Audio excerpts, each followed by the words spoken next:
Welcome to the Newport City Show. Expect cracking conversations from the key decision makers and the good folk of our city. Only one common theme, they're all trying to do the right thing and the best they can for us. Only one rule, it has to be about positive Newport. Broadcasting in digital stereo, online, on your mobile phone and on your home devices. Right here, right now. Newport City Radio. Joining us is Miss Newport. Yes. Looking to become Miss GB. Mm-hmm. We have Caitlin Renee Holmes with us. Hello. Hello. How are you? I'm good, thank you. How are you? I'm great. Thank you for coming in to talk to us and taking time out of your busy schedule. That's no problem. Or organising a potato. Yes. We'll go on to that a little bit later. For those who are listening that might not know who you are or your journey, can you just introduce yourself for us, please? So I'm Caitlin Renee Holmes. I'm the current Miss Newport, Great Britain, 2025, and I am competing for Miss Great Britain 2025 in just under 40 days now in October, on October 17th. And yeah, that's me basically. Does it feel real yet? Has it sunk in that what you're about to do, what you have done already? No, honestly, every time I see any of my family that I haven't seen in ages and they're like, oh, congratulations, I'm like, oh, for what? Because it literally hasn't even hit me that this is actually what I'm doing. And I obviously have to compete on the big Miss Great Britain stage, which is so scary, but I'm so excited for it. How did it feel when you won? Because I believe you've entered a couple of times before. You fell short, but you finally managed to go over the line this time. Yeah, so 2 years ago, I competed for the Miss South Wales regional for Miss Great Britain, and I came first runner-up, so second place. And I was so happy for the girl who won before. Her name's Lydia. So I took 2 years off because I knew that was what I was going to go back to do, but I wanted to really take time to figure out my platform and what I wanted to do in the community and things. So then when I did decide to come back, I could really dedicate all my time and know exactly what I was going to say in interview, know what I wanted to stand for and what I was going to do going forward if I were to win. So then in June, the June just gone, I won Miss Newport. And on the video, I literally just don't even move. I just literally freeze. It's so funny. They call the first runner-up's name, so I think it took my brain a couple of seconds to even realise that, oh, you've just won. It was you that won. Yeah, so I literally just stood there and didn't even react. And the photos are so funny because I've just stood frozen for ages. But yeah, it was, and I just stepped back and I just started crying then. It was so nice. How does it work? So you decide to enter the Miss Newport GB. What's the process? How do you go about it? Is it kind of putting your message across? How does it work? So you apply initially for, so say you wanted to go for Miss Great Britain. Can anyone apply? Yeah, but you have to have interviews and stuff to see if you qualify and things for it. But if you apply for Miss Great Britain, if you have a regional, because some areas don't, you can either have that interview with the main directors of Miss Great Britain and then kind of go that way through it, or you have to compete for your regional. So South Wales obviously does have a regional, so I had to go apply for that one, have my initial interview, and then be announced as a finalist for Miss South Wales Great Britain and then go through the competition that way. And then obviously if you win that one, which is now the middle section that I'm in, to go towards Miss Great Britain then in October. You spoke just then about being crowned by Lydia Evans, who won it obviously 2 years ago, and you finished first runner-up. What did it mean to you to be crowned by her? Oh, it was so nice. It was literally a massive full circle moment. We've got a photo of us obviously when she won and we're hugging in the photo, and then when obviously she crowned me, there's another photo of us hugging again, exactly the same. So it was so nice to see those photos next to each other. But yeah, it was so incredible. I had big boots to fill with Lydia, so I was really not nervous, but knew that I had to put in a lot of work to be able to obviously get that first place.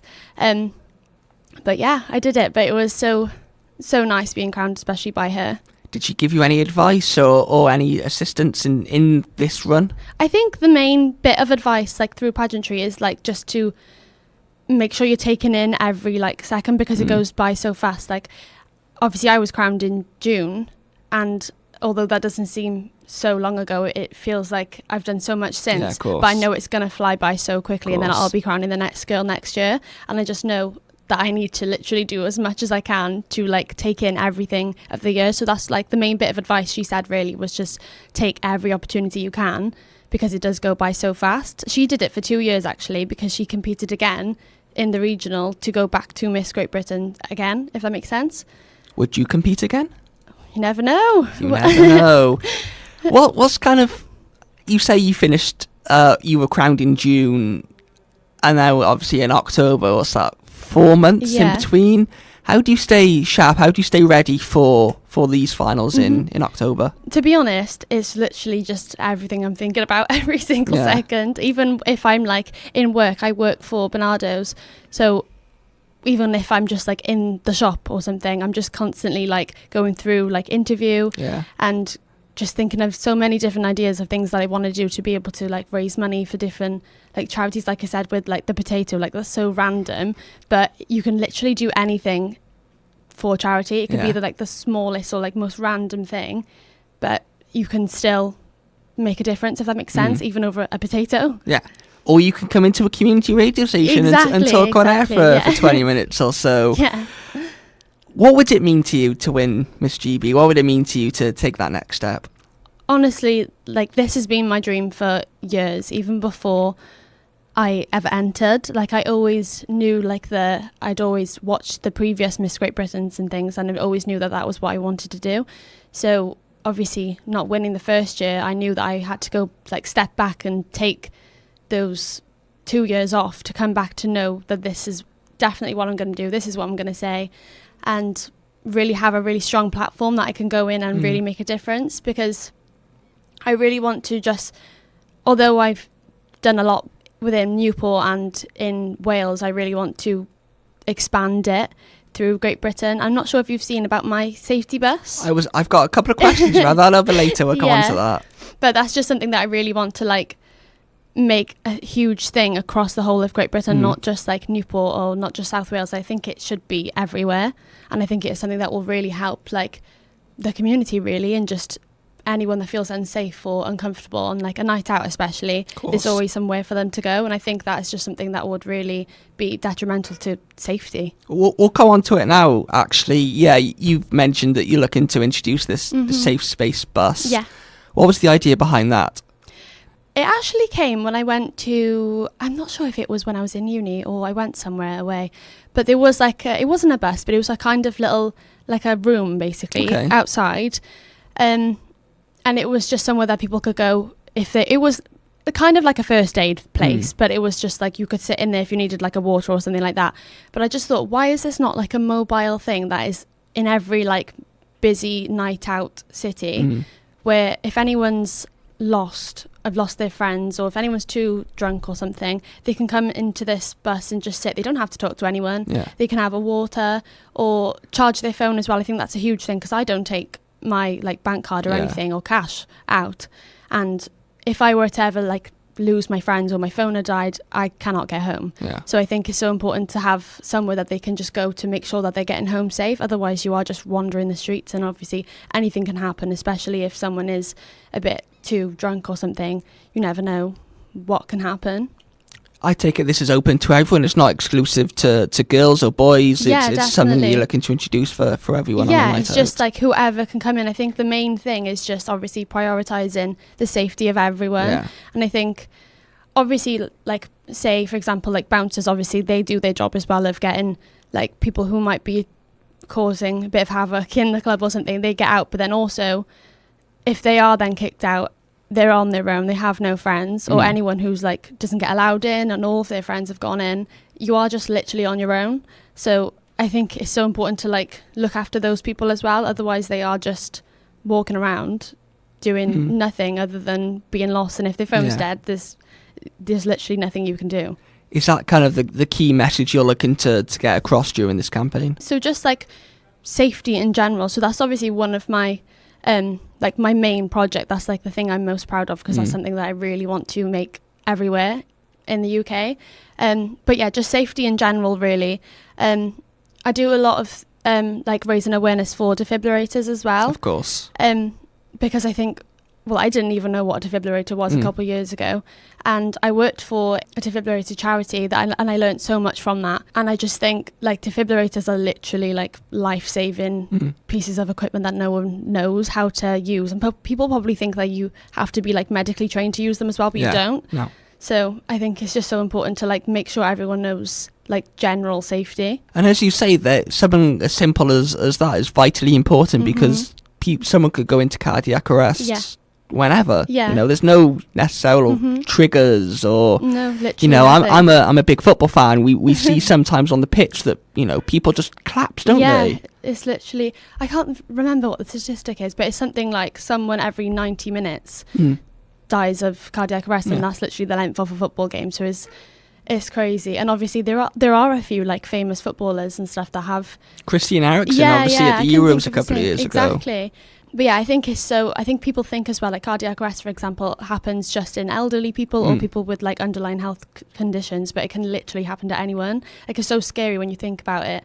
And especially working with that charity, like 2 years ago, it was so like scary to me to like read all these stories and write articles about these stories of people that were like my age that had no idea. So I think it's so important to like explain to people what you can do to help someone if you ever like witness that in public, because I would have had no idea. Talk to me about your charity work. I think you've mentioned so far you work for Bernardo's. Yes. Was that the line you always wanted to go down into? Even if you are successful with Miss GB, is that something you'll still look to push forward? So I've always wanted to like work with charity and things. So I did media in uni. Okay. So lots of like marketing and social media and things like that. And then coming out of uni, I worked for that defibrillator charity, which I kind of felt like the stars aligned a little bit, because I knew that I wanted to do something to do with that, with charity and obviously marketing as well. And now obviously I work for Bernardo's, which I really, really like. And obviously it's like supporting the safety of young children and young people. So I think everything is kind of falling into place, and it's nice to know that you're making like a difference in like your everyday life, and it's not just like you're just going to work for you. You're kind of like making a difference for you in the sense of you're working, but in the sense of you're helping other people as well. And yeah. Going back to the safe space bus. Yes. Is that something you've already looked to introduce in Newport in South Wales? And if you are successful, how would you look to replicate that UK wide? So I have a meeting with the council actually, to obviously, I would obviously need permission and stuff to have the bus there, but I've got the bus secured. It's just I need to obviously do the more legal side of things to see if I'm actually allowed to do it. But the conversations that we've had, they said that they like really love the idea, and I can see all their forwarded emails that they're like forwarding it to each other and through the different like sections of the business and stuff. So yeah, I'm hoping that in the next couple months, I'm hoping like, I don't want to put a date on it, but I'm hoping in the next like 3 months, it will definitely be here in Newport. And then I want to expand it obviously to Cardiff, because it's got a bit more of a bigger nightlife than Newport, obviously. And then UK wide. UK wide, I can't wait to see it happen, because we do, I think in Newport, while I've been for nights out, you do see some support officers, don't you, walking around. I think what you're looking to introduce now is that there's our next step, really, isn't it? Because as you say, someone's phone might die, or they might be lost from their friends, or they might be, you know, really, really drunk. Yeah. And they might need that place to go. You know, they might live from out of town, or they might be, you know, might live far away from that place. So they do need that place to kind of stop and have a minute, don't they? Exactly. Like, I've been in a situation myself where, like, if I've lost my friend and my phone's dead, and if I weren't to find her again, I literally wouldn't know what to do. Yeah. And I've seen other people in similar situations where you can just see do you know that one bus stop in town that's like just by like Mojo's? Yeah, I know the one you mean. Yeah, and it's just always just packed with people. Yeah. But like the amount of people that were there, if they had somewhere, like if you actually needed help to go, like the bus or something, even if it's just to like have a water, chat to someone, to say like, I'm upset, this is why I'm upset, and with someone that you don't necessarily know, so it's like you feel a bit more comfortable. Yeah, just take 5 minutes to yourself before you go back out into the night out, then I think it's just something that would really make a difference, and it's something that I know that I myself would benefit from, and like my friends and just people that I know would have benefited from it in the past. So I think it should be like a huge thing going forward. Plus, moving more into women's safety on nights out, there is a little bit of talk about that, kind of the women's experience on a night out might be a little bit different to a man's experience on a night out, isn't it? Yes. So I think obviously like a couple of years ago, like spiking was a huge thing as well. And I think with, not that like the bouncer's job is to like watch these people if they get kicked out for like hours afterwards, I completely understand. But say like someone was spiked in a club and they obviously get taken out because maybe someone thinks they're too drunk and at the time they don't realise that this is what's happened to them.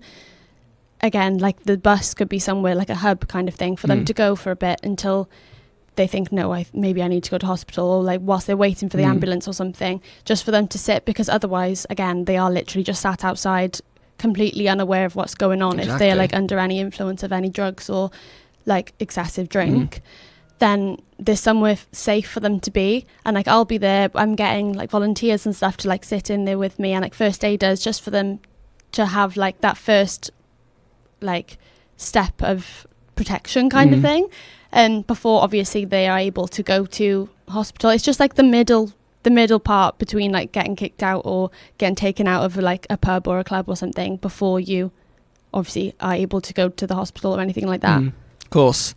Moving back onto the beauty pageant, Yeah. What does it take to win one? I think the confidence is just like the main thing. I think taking that 2 years off that I did completely changed my me as a person. I think a couple of years ago I was such an anxious person, and I still am sometimes. I feel like everyone does get anxious, but a couple of years ago I was literally like I had such bad anxiety that I think it kind of come across on stage. And I think if I had to like speak on stage, that would be my worst fear ever. But taking that 2 years off and really like learning who I was and what I stood for and what difference I actually wanted to make, I think going back this year, you could, especially in like my interview and stuff, I really was able to get a strong message across, and like on the stage I seemed a lot more confident.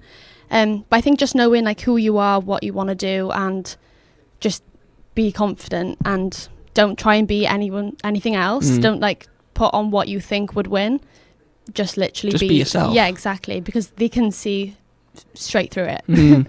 What's been the difference in your preparation for Miss Newport to Miss GB? Has there been any difference, or are you going through the same platforms? Are you going through the same routines? Talk to me.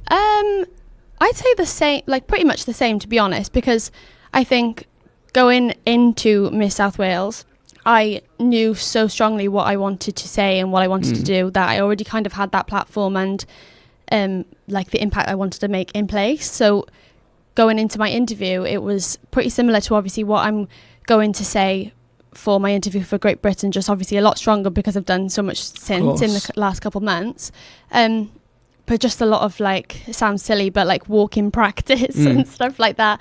I think you get like feedback as well from the South Wales one I just did. So some of my feedback was that I was too like wobbly on my feet, so I got new heels. So things like that. And obviously I've just got my dress. I literally tried it yesterday, but I'm not going to share any colour or anything. That's my top secret that I'm going to keep. But yeah, obviously just all the outfits and things. I think I was very last minute last time. So I think now, I know it's only like less than 40 days to go, but I want to actually make sure I've got everything set so I can just focus on going in and feeling prepared rather than just being a bit like on the whim, I'm just gonna wing it kind of thing. How important was that feedback from Miss South Wales? I think it completely it really, really, really helped me. I think especially the interview, because I think that's the main thing that I not struggle with, but when I think about going into like a pageant or something, that's usually the case for most people, but that is the scariest part. And I've always been a dancer and things like that, so I'm used to being on the stage and things like that, so that doesn't scare me. But I think getting the interview feedback back really helped, because I kind of knew that I had to like come across a lot more confident, because I was so nervous, and it definitely did show, but obviously it ended up okay in the end. But I think just going into it, knowing that, maybe I did seem a bit too nervous last time. So just, you're like, just telling myself that, your platform, what you're talking about, what difference you want to make. So just go in really confidently. And I feel like I missed out a few things that I wanted to say last time, and I really let that get to me. But I thought the judges don't know what I was going to say. Exactly. So just whatever I did say to them is what matters. I shouldn't like put myself down by thinking, they didn't, like, because they didn't know that I was going to say something. If that makes any sense, I don't know. Do you feel more pressure going into this one, or does it feel like you've got there already, so the pressure's off a little bit? What's your mindset going into it? I think I do feel not a lot more pressure, I'd say, but a lot more like driven, if that's even how to describe it. But I think, like, I feel like I've got so far, and obviously this is something that I've wanted for years now. So now I've actually got the first, like, the regional title, and I know I'm so close to it. I think I'm putting the more pressure on myself, so like not from anyone else. I just feel like, because I know that I'm so close to obviously being on the stage, and that is the stage that I've wanted to be on for years, and knowing that I am actually going to be on it and I am competing for the thing that I've wanted for so long, I think I'm just putting myself under the pressure, even though the main thing is just to have fun, really, because whatever outcome comes from it, every girl who's going to be competing deserves it anyway. So it's just like, obviously, just being happy for who does win. And I think with pageantry as well, you genuinely forget it's a competition because you make such close friends. It's like, well, lots of my best friends are from pageants, and I think you just genuinely forget it's a competition, and you just are so happy for who does win. But yeah, I've gone completely off topic. No, go as off topic as you want.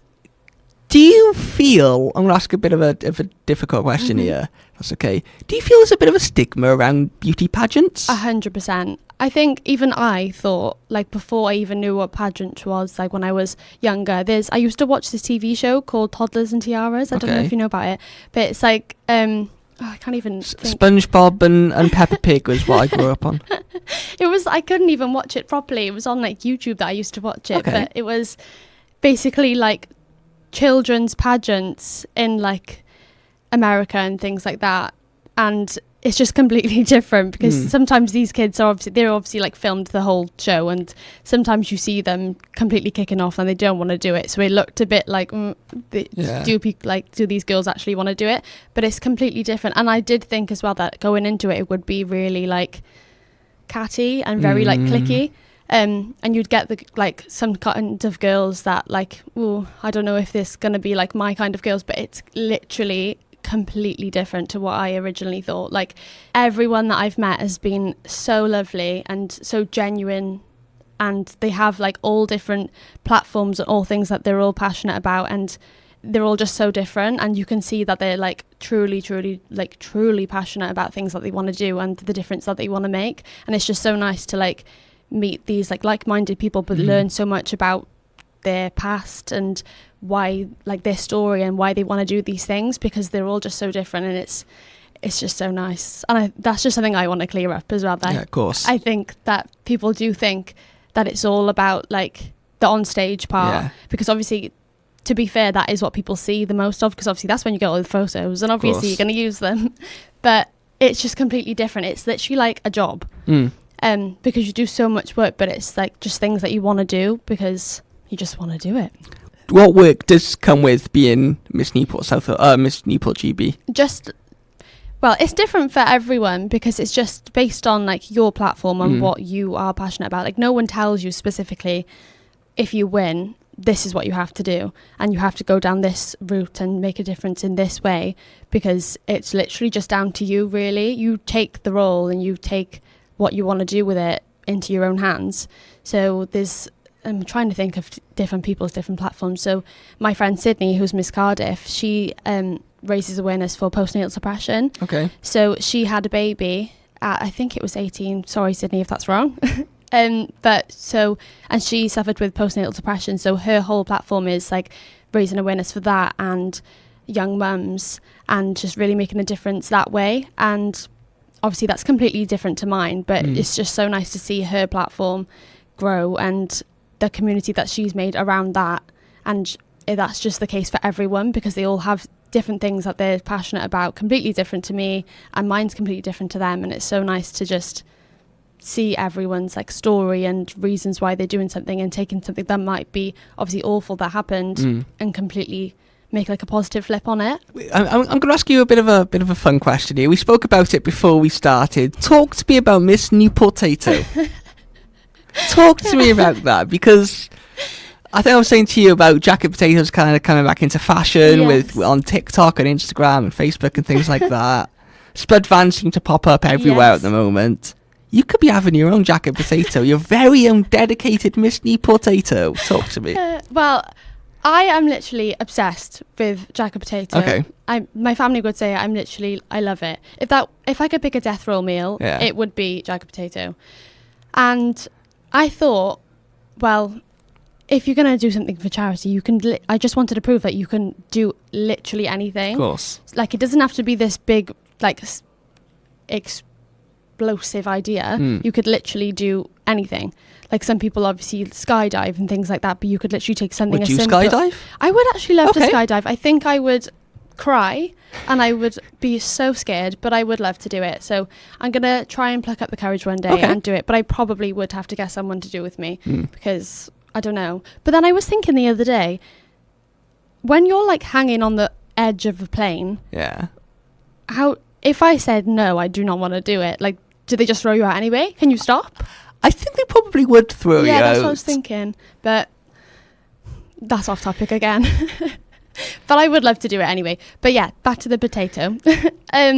Yes, I really wanted to do something that was like really different and also helped like a local business as well. So obviously the potato company is called the Spud Inc. Then they have the van on Friars Walk, and they've just opened their brand new shop. I think it's above Nando's. Yes. But yeah, I just think it was really nice to like combine helping a local Newport business, obviously, and also raising money for charity. So a percentage of the sales of I'm saying it's called a Miss New Potato. I think that's just more of what I'm calling it. It sounds good to me. I think it should be called that, to be honest. But so a percentage of that will be going towards charity. So I think it's so nice to like intertwine the two things and obviously just make a bit of a buzz around the community and obviously their business as well. What is going to be on the Miss New Potato, or don't you know yet? I don't know. I actually have the call today. Okay. So that's what I'm going to discuss. But I would literally have anything on there, to be honest. What do you normally have? You just said that you like to have them at home. What would you normally have on a jacket potato? I love a tuna and mayo. But the only thing I'm thinking with that is that they obviously probably already offer a tuna and mayo jacket potato, so obviously it needs to be a bit different, otherwise it's not going to be anything that's like really different about it. So I'm trying to think what can be different. I was thinking, actually, I went to a festival a couple of years ago and I had chips and they had like a pink sauce on it. Okay. But I don't know, I'm pretty sure it was just mayo or something like that, but it was pink. Okay. Like bright pink. So I think that makes it look a bit different, but I don't know what it was. I have no idea. So, but obviously it couldn't just be jacket potato with mayo, so I'm going to have to actually have something on it. I'm thinking like a beef brisket, I don't know. Nice, that sounds quite nice. Yeah, I'm just going to think of a few ideas and just chuck them at him on the call later. Nice. Can't wait to get that. That is from Spudding, did you say? Yes. Based in Friars Walk, so I'm sure us at Newport City Radio will probably pop up at some point and try I'll bring one. one in for you all as well. Yes, please do. Caitlin, thank you so much for coming. That's okay. Where Thank can you for people having me. Our pleasure. Where can people find out more about you? Where can people follow you and support your journey towards Miss GB? Yes, so on the Miss Great Britain Instagram, which I'm pretty sure is just Miss GB Official, on the Miss South Wales Instagram, which is Miss South Wales Great Britain, and obviously my own personal page, which is at Caitlin Renee Holmes on TikTok and Instagram. Thank you so much for coming in. That's okay. Thank you for having me.